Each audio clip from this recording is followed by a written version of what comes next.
नमो नमः। आप सभी का स्वागत है सेठ श्री सूरजवंत तापड़िया संस्कृत आचार्य महाविद्यालय के ज्ञान वैविध्य यूट्यूब चैनल पर। शास्त्रीय द्वितीय वर्ष का पाठ्यक्रम चल रहा था, जिसमें विषय है साहित्य दर्पण। साहित्य दर्पण का 6ठ परिच्छेद चल रहा था। आज तीसरा भाग है इसका, जिसमें हम लोग नाट्य स्वरूप के बारे में पढ़ रहे थे। नाट्य स्वरूप में आप लोगों को नाटक का लक्षण बताया था तथा नाटक की कथा वस्तु या नाटक किस प्रकार का होना चाहिए, नाटक में क्या क्या चीजें जरूरी हैं, उनके बारे में आपको बताया था। जैसे कि नाटकम ख्यात वृत्तम स्यात् पंचसंधि समन्वितम विलासत्यादि गुणवतयुक्तो नाना विभूति भी।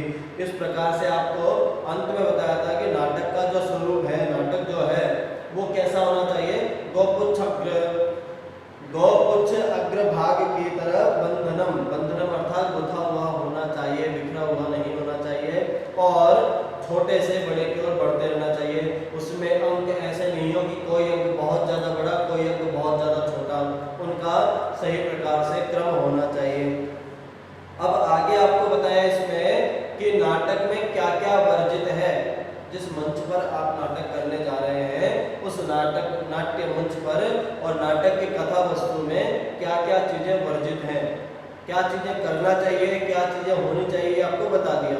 अब क्या नहीं होना चाहिए उसके विषय में बता रहे हैं, जो कि इनको ये रेफरेंस जो मिला है विश्वनाथ जी को, वो कहाँ से है, इसका संबंध जो है वो नाट्य शास्त्र, भरत मुनि द्वारा नाट्य शास्त्र लिखा हुआ है, वहां से इन्होंने इसका नियमावली है उसमें नाट्य शास्त्र में, वहां से इसका अध्ययन इन्होंने किया है।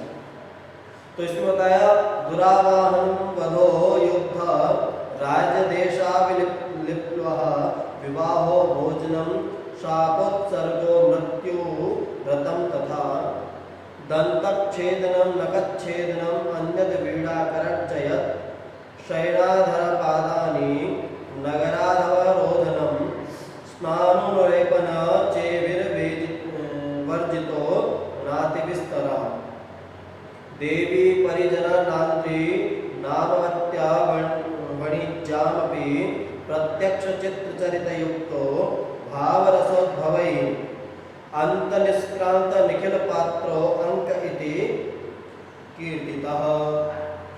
अब बताया कि इसके अंदर क्या क्या वर्जित है।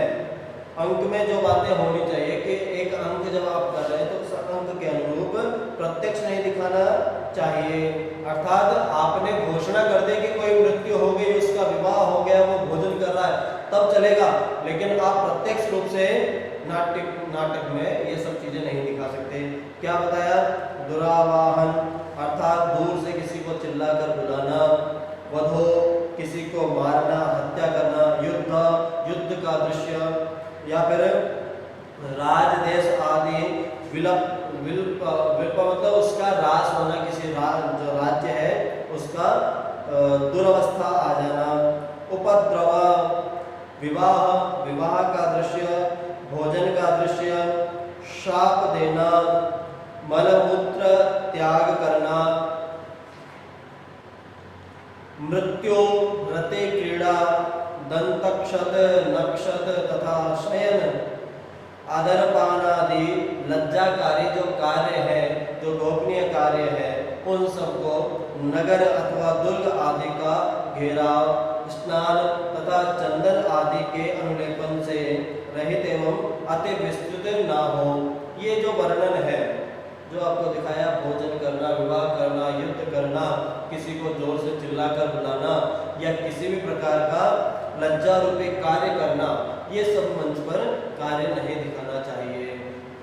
इन सभी को स्नान करना, चंदन का अनुलेपन करना, शयन करना या युद्ध उपद्रव आदि का वर्णन जो है वो मंच पर नहीं दिखाना चाहिए। और जो वर्णन आप कोई दिखा भी रहे हैं तो उसका केवल अंश मात्र दिखाना कि ऐसा ऐसा हुआ, या किसी संवाद से आपने बता दिया कि उस राज्य में युद्ध हुआ, राम और रावण का युद्ध हुआ, राम की विजय हुई, आपने एक संवाद से बोल दिया, तो इससे अर्थ समझ में आ गया कि युद्ध हुआ होगा, लेकिन उसके लिए आपको युद्ध संभव दिखाना आवश्यक नहीं है नाटक में। जैसे कि यहाँ पर उन्होंने उदाहरण दिया अभिज्ञान शाकुंतलम में। अभिज्ञान शाकुंतलम में दुर्वासा ऋषि जो है वो शकुंतला को श्राप देते हैं। शकुंतला और दुष्यंत और शकुंतला का गांधर्व विवाह होता है और गांधर्व विवाह के बाद दुष्यंत को किसी कार्य से वापस हस्तिनापुर की ओर जाना पड़ता है और जब हस्तिनापुर जब वो चले जाते हैं तब हस्तिनापुर जाने के बाद शकुंतला जो है दुष्यंत का स्मरण करती है और जब वो दुष्यंत का स्मरण करती है तो घर पे आए हुए अतिथि को वो देख नहीं पाती है, उनकी बात वो सुन नहीं पाती है। वो अपने पति के विचार में उनका स्मरण करते हुए उनकी बातों में खो जाती है। और जब दुर्वासा ऋषि द्वार पर आते हैं वो आवाज लगाते हैं कि कोई मेरा स्वागत करे, तो वो जब नहीं सुनती तो दुर्वासा ऋषि श्राप दे देते हैं कि जिस किसी का तू स्मरण कर रही है वो तुझे भूल जाएगा। इस प्रकार का दुर्वासा ऋषि जो है वो श्राप दे देते हैं। लेकिन जो श्राप वाली जो बात है वो केवल मात्र कालिदास जी ने उस संवाद के माध्यम से उस बात को बोला है, स्वयं दुर्वासा को आकर के वहां पर श्राप देता हुआ नहीं दिखाया है। केवल मात्र अंश रूप दिखाया है कि जो शकुंतला की जो सखियां हैं वो आकर के बताती हैं कि दुर्वासा ने ऐसा श्राप दिया है। स्वयं दुर्वासा का वहां पर प्रसंग नहीं दिखाया जाता मंच पर। तो उसी प्रकार से बताया कि यहाँ पर इस प्रकार का प्रसंग नहीं दिखाना चाहिए। अब अंक और अंत में कहा कि अंक खत्म हो जाए, इसका किस प्रकार से बताएं, तो अंक में जितने भी पात्र थे वो सब पात्र जब मंच से चले जाएंगे तो इस प्रकार से मान लिया जाएगा कि अंक खत्म हो जाएगा। अंत निष्क्रांत निखिल पात्र अंक इति कीर्तितः, जिस जगह पर सभी पात्रों का वहां से चले जाएंगे, अंत में निष्क्रांत अर्थात चले जाएंगे निखिल पात्र, तो उसे क्या मान लिया जाएगा, एक अंक मान लिया जाएगा।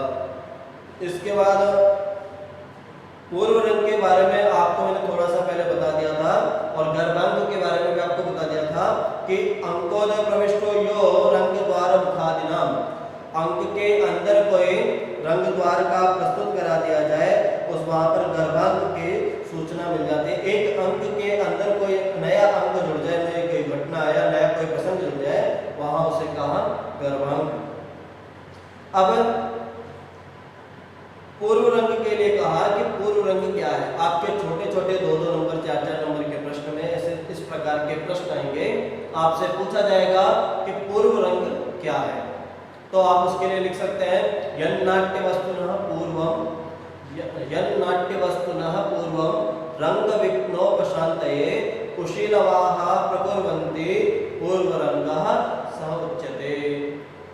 यन्नाट्य वस्तुनः पूर्वम, नाटक से पूर्व, रंग विघ्नोपशांतये, रंग अर्थात मंच की नाटक के विघ्न की शांति करने के लिए, कुशीलवाः प्रकुर्वन्ति, जो विद्वानों कुशीलों के द्वारा जो किया जाने वाला कार्य है उसे कहते हैं पूर्व रंग।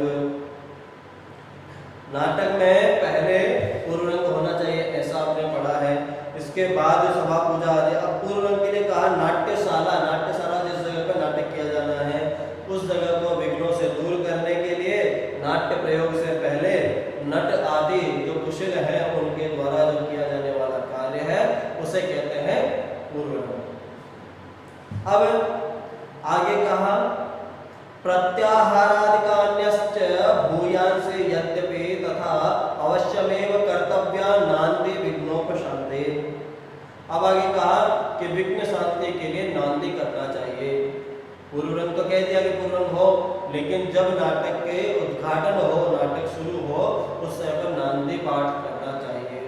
तो कहा यद्यपि इस पूर्व रंग के प्रत्याहार आदि बहुत से अंग हो जाते हैं, तब भी रंगमंच में संभाव्यमान विघ्नों की शांति के लिए, संभाव्यमान विघ्न जैसे कि मंच पर नाटक चल रहा है उस समय पर किसी भी प्रकार का व्यवधान आ सकता है, तो वो व्यवधान ना आए, उन व्यवधानों की शांति के लिए नांदी पाठ भी अवश्य रूप से करना चाहिए।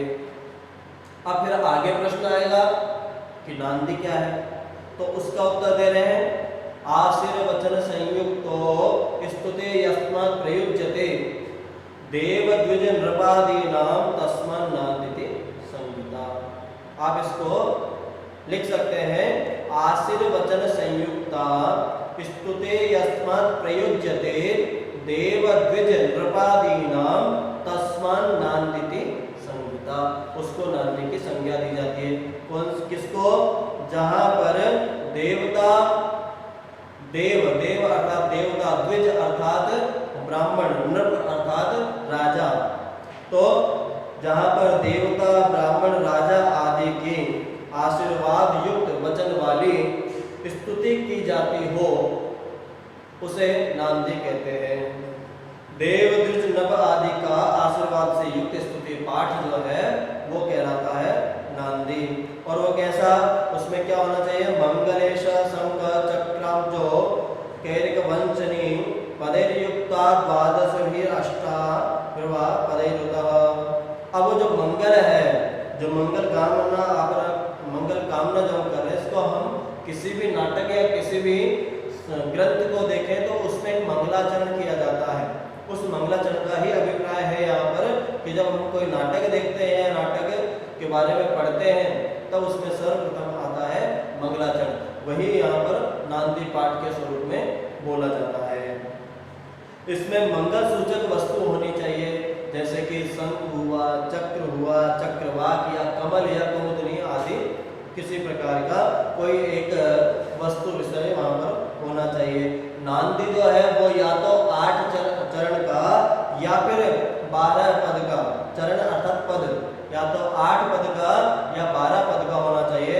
8 पद का होता है जिसे आप अनुष्टुप कहते ही हैं, या इंद्र वज्रा, उपेंद्र वज्रा आदि का, या 11 है या 12 में भुजंग प्रयत्न आदि हो सकते हैं। तो उसी प्रकार से यहाँ पर इन्होंने इसका वर्णन किया कि यहाँ पर इस तरह से नांदी पाठ करना भी जरूरी है। फिर कहा सूत्रधार क्या है? यहाँ कहा पूर्वरंगम विधायैव सूत्रधारो निवर्तते। पूर्वरंग करेगा कौन? पूर्वरंग के लिए कहा कि यन नाट्य वस्तु न पूर्वरंग विघ्नोपशांते, नाटक के पूर्व में किया जाने वाला पूर्वरंग है और विघ्न शांति के लिए किया जाने वाला कार्य पूर्वरंग है। लेकिन पूर्वरंग करेगा कौन? तो उसके लिए कहा पूर्वरंगम विधायैव सूत्रधारो निवर्तते। पूर्वरंग को करने के लिए सूत्रधार को नेतृत्व काम दिया गया है, सूत्रधार को निवृत्त किया गया उसके लिए कि ये कार्य ये व्यक्ति करेगा। तो पूर्वरंगम विधायैव, पूर्वरंग करने के लिए सूत्रधारो निवर्तते, सूत्रधार को नियोजित किया गया है। प्रवेश्य स्थापकः तत्व काव्यस्य स्थापनवत्तेन स्थापकस्तद काव्यम स्थापयेततः दिव्यमर्ते सतद्रूपो मिश्रमन्यस्तयोः सुच्छेदवस्तु बीजं वा मुखं पात्रमथापि वा। अब सबसे पहले बताएं कि सूत्रधार क्या है। तो सूत्रधार के लिए बात हुई, तो सूत्रधार है क्या? तो कहा नाटकीय कथा सूत्रम प्रथमम येन सूत्रते। नाटकीय कथा सूत्र को प्रथमम येन सूत्रते, जो नाटक की कथा वस्तु को है उसको सर्वप्रथम जो सूत्र रूप में आगे ले जाता है। रंगभूमि समाक्रम्य सूत्रधार स उच्यते। अब वो जो नाटक की कथा वस्तु उसको सर्वप्रथम जो सूत्र रूप में गूंथने का कार्य करता है और रंगभूमि समाक्रम्य, और रंगभूमि से उतर जाता है, आ जाता है, सूत्रधार सह उच्यते, उसे कहते हैं सूत्रधार। अब पूर्व रंग में जो सूत्रधार के सहायक रूप में होंगे वो कौन कौन है? समकक्ष नट, नट अर्थात जो उसके सहायक और कार्य करने वाले, जो जिसे स्थापक भी कहा जाता है, जो कि नाटक की कथा वस्तु की स्थापना करेगा। वह रंगमंच पर आकर के नाटक प्रयोग की स्थापना करता है। स्थापक दो के द्वारा नाटक प्रयोग की यह स्थापना उपक्रमणिका भी कहा जाता है।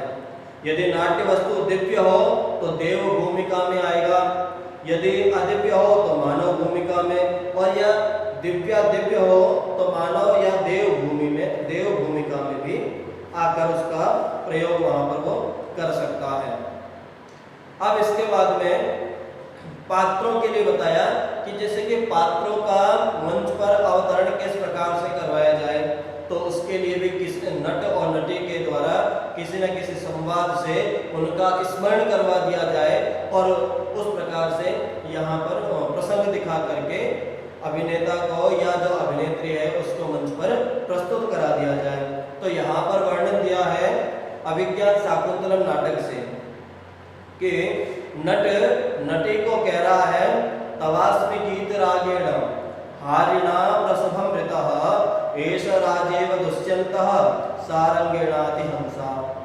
जिस प्रकार से त्वास्मि गीत रागेण, तुम्हारे इस गीत राग से, हारिणा प्रसभम ऋतः, मेरा जो हृदय है वो उसी प्रकार से तुम्हारी ओर खींचा चला जा रहा है जिस प्रकार से राजा दुष्यंत उस हिरण के पीछे खींचे चले जा रहे हैं। ऐसा उसने अपनी बात के द्वारा क्या बता दिया कि जो राजा दुष्यंत है वो हिरण का पीछा करते हुए जा रहे हैं और नट सूत्रधार जो है वो अपने वहां से मंच से नीचे उतर जाता है और उस समय पर उस दुष्यंत का मंच प्रवेश कर दिया जाता है। तो इस प्रकार से वहां पर पात्र का किस प्रकार से मंच प्रवेश कराया जाता है उसके लिए इन्होंने बताया। फिर कहा रंग प्रसाद्यै मधुरै श्लोकै काव्यार्थ सूचकै रूपकस्य कविराख्यां गोत्राद्यपि सकीर्तेत ऋतुं च कश्चित् प्रायेण भारती वृत्तिम् आश्रितः। जब नट आया तो नट का आकर के मंच पर कार्य क्या है, तो रंगम प्रासाद्य मधुरै श्लोकै, उस रंग प्रासाद्य में आकर के मंगल श्लोकों के द्वारा काव्याद सूचकै, जो काव्य जिस काव्य को वह करने जा रहा है, जिस नाटक को करने जा रहा है उस विषय वस्तु को मधुर श्लोकों के द्वारा प्रस्तुत कराए। रूपकस्य कविराख्याम, रूपक के बारे में बताए और कवि के बारे में बताए। गोत्राद्यपि सकीर्तयेत्, और उस कवि के गोत्र आदियों का उल्लेख भी करे। ऋतुं च कश्चित् प्रायेण, और कहीं कहीं पर कुछ कुछ ऋतुओं के प्रसंग को भी वहां पर प्रस्तुत करवाए। भारतीय वृत्ति आश्रित, और भारतीय वृत्ति पर आश्रित भी रहे। अब यहाँ पर आगे इन्होंने बताया, जैसे यहाँ पर प्रसंग कहा कि भारतीय वृत्ति, तो फिर एक प्रश्न आ जाएगा कि भारतीय वृत्ति क्या होगी। पहले कहा कि जो नांदी पाठ करे, सूत्रधार आए और फिर उस नाटक के विषय में, नाट्य रचयिता के विषय में, उस नाटक की कथा वस्तु के बारे में मधुर श्लोकों के द्वारा, मधुर वाणी के द्वारा सभी को उस नाटक के बारे में बताया। और कहीं कहीं पर ऋतुओं का भी प्रयोग कर सकता है और भारतीय वृत्ति आश्रित होना चाहिए जो नाटक की वो कथा वस्तु को प्रस्तुत कर रहा है। तो आपका भारतीय वृत्ति क्या है, तो बताया भारतीय संस्कृत प्रायो वाक् व्यापारो नटाश्रय। भारतीय वृत्ति के लिए कहा जिसमें संस्कृत का प्रचुर प्रयोग हो, ऐसा वचन प्रधान व्यापार जो है वो भारतीय वृत्ति है। जहाँ पर आप नाटक की कथा वस्तु को प्रस्तुत करने के लिए जा रहे हैं तो उसमें संस्कृत का प्रचुर प्रयोग हो और वचन प्रधान व्यापार हो, जहाँ पर वचन विन्यास हो, उसे कहा भारती। फिर आगे कहा तस्याः पुरोचना विधि तथा प्रहसना मुखे अंगान्योपि मुखीकारः प्रशंसाद पुरोचना।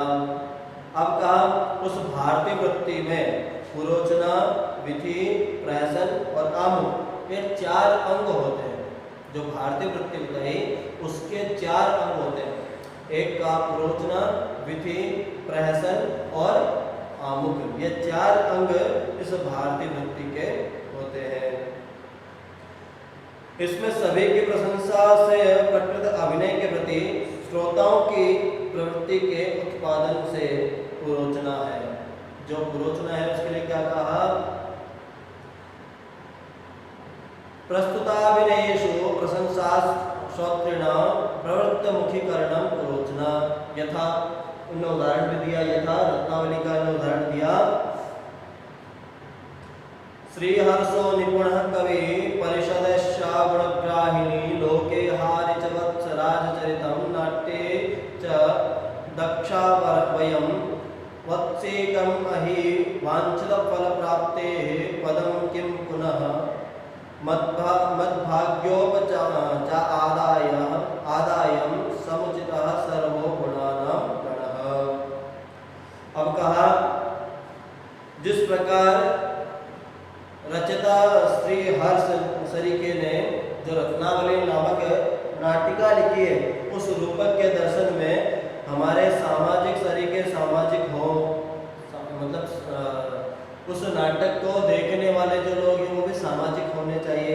जिस रूपक का इतिवृत्त उदयन वृत्तांत के समान मनोरंजक वृत्तांत हो, उस रूपक के अभिनेता हमारे नटों सरीखे हो, अर्थात हमारे जो नट है इस प्रकार के नटों का वहाँ पर प्रयोग किया जाना चाहिए। भला उसकी सफलता का क्या कहना, जहाँ एक एक विशेषता अभिनय की मनोवांछित सफलता का कारण हो, वहाँ हमारा यह सौभाग्य है कि सभी के सभी विशेषताओं का प्रत्यक्ष विराजमान हो। अर्थात नाटक की सफलता हो कब हो, जब नाटक की कथा वस्तु अच्छी हो, नाटक के पात्र अच्छे हो, पात्रों को करने वाला अभिनेता अच्छा हो, तभी उस नाटक की सफलता की ओर जा सकता है। फिर बताया विधि और प्रहसन क्या है, तो कहा नटे विदूषको वापि पारे पार्श्विक एव वा सूत्रधारेण सहिता संलापं यत्र कुर्वते चित्रै वाक्ये स्वकार्यार्थे प्रस्तुतापेक्षवीर्मिथ आमुखं तत्त्वविज्ञेयं नाम्ना प्रस्तावनापि सा। अब कहा विधि और प्रहसन क्या है, तो इसका निरूपण किया। विधि और प्रहसन रूपक के भी इन्होंने बताया कि प्रस्तावना अनुकूल हुआ करती है और प्रस्तावना के अपेक्षित मानी जाए। रूपकों की प्रस्तावना में उन्होंने कहा कि नटी अथवा विदूषक या पारिपार्श्विक सूत्रधार और अनुचर सूत्रधार के साथ ऐसा ऐसा संलाप किया करते हैं जिसमें प्रस्तुत अभिनय का आक्षेप तथा वाले स्विषयक अभिप्राय के सूचक चित्र चरित्र वाक्यों का प्रयोग हुआ करते हैं। अर्थात जो रूपक को यहाँ जब करने जा रहे हैं तो उसकी प्रस्तावना जो है वो आमुख हो गया, और उसमें नटी विदूषक आदि जो सूत्रधार का अनुचरण करते हैं, ऐसे जो नटों का वार्तालाप है, उस वार्तालाप के संलाप के साथ प्रस्तुत जो अभिनय का आक्षेप किया गया वो स्विषय का अभिप्राय को चित्र चरित्रों के द्वारा चित्र या कोई विचित्र प्रकार से उनका प्रयोग किया जाए। और कहा सूत्रधार के समान होने से स्थापक भी सूत्रधार कहा जाता है। जो स्थापक जो आकर स्थापना कर रहा है वो भी सूत्रधार की तरह एक नट है, लेकिन वो आकर के प्रारंभ में आता है, इसलिए उसको भी सूत्रधार जैसा ही माना जाता है। उसका अनुचर जो होगा उसे कहेंगे पारिपार्श्विक, जो कि उससे कुछ कम गुण वाला नट होगा। जो सूत्रधार है उस सूत्रधार से कुछ गुण उससे अंदर कम होंगे, इसलिए उसे कह दिया पारिपार्श्विक। अब यहाँ पर प्रस्तावना की बात है, तो ये प्रश्न पूछा जाता है प्रस्तावना के बारे में बताइए। 4 नंबर का प्रश्न आता है, इसमें पूछा जाता है प्रस्तावना का। तो प्रस्तावना और उस प्रस्तावना के भेद, तो यहाँ पर प्रस्तावना के भेद के बारे में बताया। उद्घात्य कथोद्घातः प्रयोगातिशयस्तथा प्रवर्तकावलगिते पंच प्रस्तावना। प्रस्तावना के 5 भेद हैं। कौन कौन से? उद्घात्य, कथोद्घात, प्रयोगातिशय, प्रवर्तक और अवलगिता, ये 5 प्रकार हैं इसका। सबसे पहले बताया उद्घातक। उद्घातक बताया पदानि उपगतार्थानि तदर्थगतये नराः योजयन्ति पदैरन्य स उद्घात्य उच्यते। प्रस्तावना उद्घाट्य प्रस्तावना, जिसमें सामाजिक अनिश्चितार्थ पदों के साथ पदों की योजना करके अभिप्रेत अर्थ का निर्धारण किया करते हैं, उसे कहते हैं उद्घाट्य।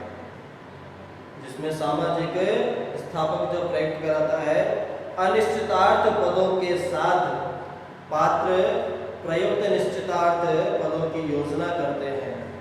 जो अनिश्चितार्थ को प्रस्तुत कराते हुए जो स्थापक के द्वारा जो बोले गए शब्द हैं, वो पात्र, जिस पात्र का अभिनय कर रहा है, उस पात्र के पदों की योजना करके स्थापक के अभिप्रेत का अर्थ निर्धारण किया जाए, उसे कहा यहाँ पर उद्घाट्य।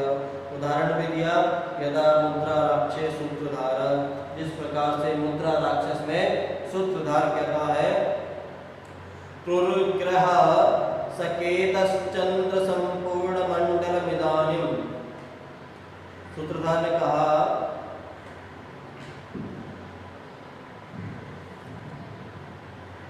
प्रिय, सूत्रधार ने कहा अपनी नटी से, प्रिय केतु के साथ वह क्रूर ग्रह संपूर्ण मंडल चंद्र पर बलपूर्वक आक्रमण करने को उद्यत होने वाला है। अब यहाँ पर जो पक्ष था, वो पक्ष किसका था? ये बात उसने कही कि क्रूर ग्रह सकेतु चंद्र मंडल, जो क्रूर ग्रह है केतु, वो चंद्र मंडल को अपनी ओर आक्रमित करने वाला है, बलपूर्वक उसको ग्रहण करने वाला है। अब यहाँ पर पक्ष किसका लिया था, किसके लिए बात बोली थी? कुटिल बुद्धि वाला जो मलय केतु सहित राक्षस अभी तत्काल राज्य प्राप्त होने से मजबूत नहीं, चंद्रगुप्त को पराजित करना चाहता है। और वो क्या करना चाहता है? उस चंद्रगुप्त को पराजित करना चाहता है जो स्वयं अभी ज्यादा बलवान नहीं हुआ। इसके बाद नेपथ्य से आता है। नेपथ्य का अर्थात है मंच के परे से आवाज आती है, आह कहा ऐसा वही जीवती चंद्रगुप्तम अभिगुप्तम इच्छति इति। तो पीछे से आवाज है, अरे कौन है जो मेरे जीते जी चंद्रगुप्त पर आक्रमण करने को उद्यत हो रहा है। तो यहाँ पर यह उद्घाट्य का स्वरूप प्रकट कराया। नट ने नटी से बात कही कि ये देखो कि ये जो क्रूर ग्रह है, वो उस मलय के उस ग्रह चंद्रमा को अपनी ओर खींचना चाहता है, अर्थात उसको अपने वश में करना चाहता है।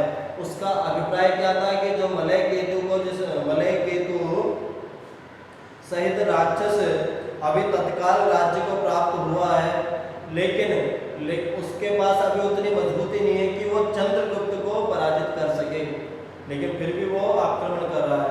तो इस बात से नेपथ्य से उद्घाट्य हुआ। नेपथ्य में कहा कि अरे कौन है जो मेरे जीते जी चंद्रगुप्त पर आक्रमण करना चाहता है, उसे जीतना चाहता है। इस प्रकार का जो ये वाक्य प्रस्तुत हुआ नेपथ्य से, उसे कहा उद्घाट्य, अर्थात उद्घाटन करना। क्योंकि सामाजिक सूत्रधार चंद्र ग्रहण के अर्थ में प्रयुक्त पदों को चाणक्य नायक द्वारा चंद्रगुप्त पर आक्रमण के अर्थ प्रयुक्त किंवा उसके अपने हृदयगत अभिप्राय के अभिव्यंजक पदों के अर्थों से अंतर्गर्भित मानकर चाणक्य का रंगमंच पर प्रवेश दिखाते हैं। जो नाटक है मुद्रा राक्षस, उसके जो नायक हैं चाणक्य, उनका प्रसंग यहाँ पर दिखाया गया। और उस चंद्र ग्रहण की बात सूत्रधार के मुख से करवा करके चाणक्य का मंच पर प्रवेश करवाना था। तो उस बात को कह करके कि चंद्र ग्रहण जिस प्रकार से कर रहा है, वैसे इस चंद्रगुप्त को हराने के लिए वो राक्षस आ रहा है। तो इस बात से चाणक्य ने कहा कि मेरे जीते जी कौन है जो इस प्रकार से चंद्रगुप्त का हरण कर ले, चंद्रगुप्त को पकड़ ले। तो इसे कहा उद्घाट्य। अब कहा कथोद्घात क्या है? तो उसके लिए कहा सूत्रधारस्य वाक्यं वा समादायार्थस्य वा भवेद पात्र प्रवेशकश्चेत् कथोद्घात स उच्यते। वाक्यम यथा रत्नावल्याम, जिस प्रकार यहाँ पर भी वाक्य जो उदाहरण दिया है रत्नावली का ही दिया हुआ है। इत्यादि सूत्रधारेण पठिते एवमेतद् कः संदेहः दीपान्यनस्यापि इत्यादि पठिता योगन्धारणस्य प्रवेशः। उद्घाट्य कथोद्घात का मतलब कहा प्रस्तावना का प्रकार है जिसमें सूत्रधार के प्रयुक्त वाक्य का उच्चारण करते हुए उसके अर्थ का अनुशीलन करते हुए किसी पात्र का नाट्य प्रयोग के लिए रंगमंच पर प्रवेश हो जाना। सूत्रधार के द्वारा कोई बात कही गई है, उसी बात को सुन करके उस बात का अनुसरण करते हुए किसी पात्र का मंच पर प्रवेश हो जाना, उसे कहते हैं कथोद्घात। जैसे कि यहाँ पर कहा है इसमें सूत्रधार में प्रयुक्त वाक्य उच्चारण पूर्वक पात्र प्रवेश को कथोद्घात माना गया। और रत्नावली की प्रस्तावना में कहा, सूत्रधार ने कहा कि एवमेतद् कः संदेहः। सूत्रधार ने कहा दीपान्यस्यापि आदि श्लोक को सूत्रधार ने बोला। तब उसने कहा योगंतरण पीछे से मंच पर प्रवेश कर रहा था, उसने कहा एवमेतद् कः संदेहः और फिर उसने वापस उस श्लोक को बोल दिया। तो इस प्रकार से कथोद्घात अर्थात किसी कथन को कह करके उसी कथन का पूर्व उच्चार करते हुए वापस उसको बोलते हुए मंच पर प्रवेश करा देना।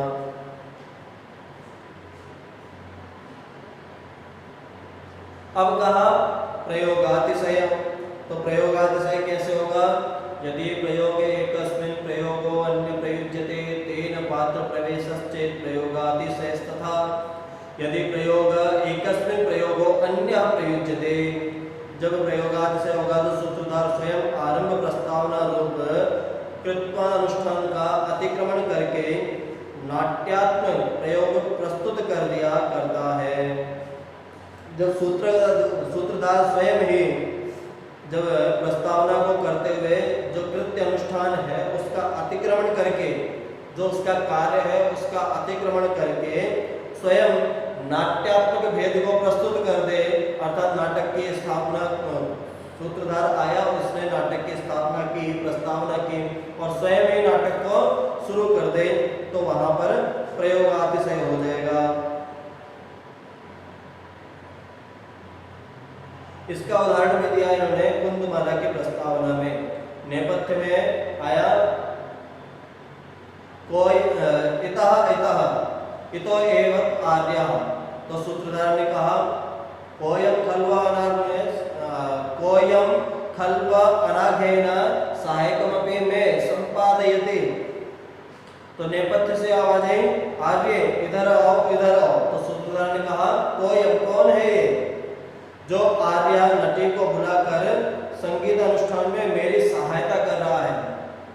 अर्थात जो सूत्रधार है वो स्वयं मंच पर है और उसे अपनी नटी को बुलाना है, लेकिन और कोई तीसरा व्यक्ति जो है वो नटी को मार्ग दिखाता हुआ वहां लेकर आ रहा है कि आप इधर से आइए इधर से आइए।